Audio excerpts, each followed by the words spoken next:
korban, kemudian diikat di pohon. Ya, diikat di pohon, bahwasanya kamu diam. Pura-pura menumpang dua pria ini malah begal mobil di Musirawas, bawa senpi hingga korban diikat di kebun karet. Polisi mengamankan dua pria yang membawa kabur mobil setelah dengan modus menumpang lalu menodongkan senjata tajam dan senjata api rakitan kepada korbannya. Sebelum membawa kabur mobil yang jadi incarannya, kedua tersangka terlebih dahulu mengikat korban di kebun karet lalu kabur meninggalkannya begitu saja.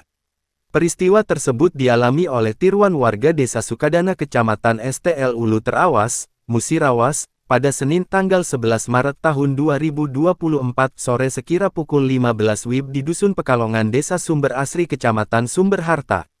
Sedangkan tersangka adalah Arizal 40, warga Desa Kelurahan Kertasari Kecamatan Karangdapo Kabupaten Muratara, dan Andre Juanda Pratama warga Desa Lubuk Kelumpang Kecamatan Muara Saling Kabupaten